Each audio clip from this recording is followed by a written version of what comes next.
Hello everyone, कैसे हैं आप लोग। आज की इस वीडियो में मैं डिस्कस करने जा रहा हूं आईएफसीआई कंपनी के क्वार्टरली रिजल्ट के बारे में। कंपनी ने आज के दिन में यानी कि 13 नवंबर को अपने सितंबर क्वार्टर का फाइनेंशियल रिजल्ट डिक्लेयर कर दिया है, जो कि काफ़ी ज़्यादा मिला-जुला देखने को मिला हुआ है, या आप कह सकते हैं कि निराशाजनक रहा है। अब आपके सामने है कंपनी का क्वार्टरली रिजल्ट में हम सबसे पहले डिस्कस कर लेते हैं कि कंपनी को इस क्वार्टर में कितने करोड़ का मुनाफा देखने को मिला हुआ है। इस क्वार्टर में कंपनी का मुनाफा 185 करोड़ है। अगर हम इस क्वार्टर को प्रीवियस क्वार्टर के साथ कंपेयर करते हैं तो -88 करोड़ था। प्रीवियस ईयर में देखेंगे तो 174 करोड़ का यहाँ पर नेट प्रॉफिट देखने को मिला हुआ है।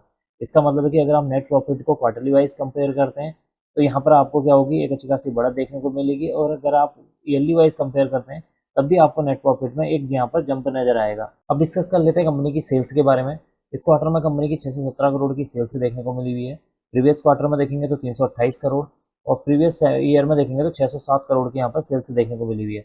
इसका मतलब है कि अगर आप ईयरली वाइज देखें यहाँ पर या फिर क्वार्टरली वाइज देखें, यहाँ पर आपको जो है रिवेन्यू में या सेल्स में एक अच्छी खासी जंप नजर आएगी, जो कि इसके लिए क्या है, एक पॉजिटिव पॉइंट है। अब डिस्कस कर लेते हैं कंपनी के खर्चों के बारे में। इस क्वार्टर में देखेंगे तो 353 करोड़ के यहाँ पर खर्चे देखने को मिले हुए हैं। प्रीवियस क्वार्टर में 210 करोड़ के, प्रीवियस ईयर में देखेंगे तो निगेटिव में 74 करोड़ के यहाँ पर एक्सपेंसेस देखने को मिले हुए हैं। इसका मतलब है कि अगर आप क्वार्टरली वाइज यहाँ पर एक्सपेंसेस को कंपेयर करते हैं तो यहाँ पर आपको एक्सपेंसेस जो है बढ़ते हुए नजर आएंगे। अब हम डिस्कस कर लेते हैं ऑपरेटिंग प्रॉफिट के बारे में। इस क्वार्टर में 265 करोड़ का यहाँ पर ऑपरेटिंग प्रॉफिट देखने को मिला हुआ है। अगर हम कंपेयर करते हैं प्रीवियस के साथ तो 178 करोड़, प्रीवियस ईयर के साथ कंपेयर करते हैं तो 681 करोड़ के यहाँ पर ऑपरेटिंग प्रॉफिट देखने को मिले हुए हैं।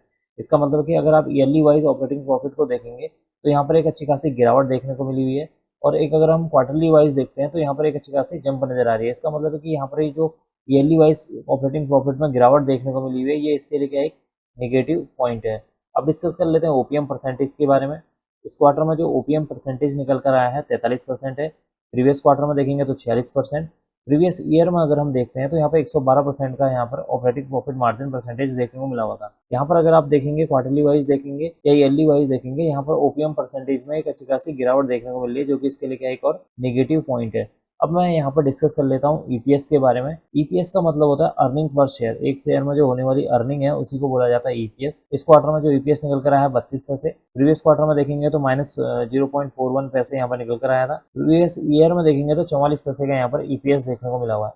इसका मतलब है कि ईपीएस को अगर आप ईयरली वाइज कंपेयर करते हैं यहाँ पर, तो यहाँ पर आपको ईपीएस में एक अच्छी खासी गिरावट देखने को मिलेगी, जो कि इसके लिए क्या है एक और नेगेटिव पॉइंट है। जैसा कि वीडियो के स्टार्टिंग में ही मैंने आपको बताया कि कंपनी का जो रिजल्ट है या तो ठीक ठाक देखने को मिला हुआ है या फिर निराशाजनक देखने को मिला हुआ है। इसके कहने का मेन रीजन है कंपनी का नेट प्रॉफिट। कंपनी का जो नेट प्रॉफिट है 185 करोड़ का है।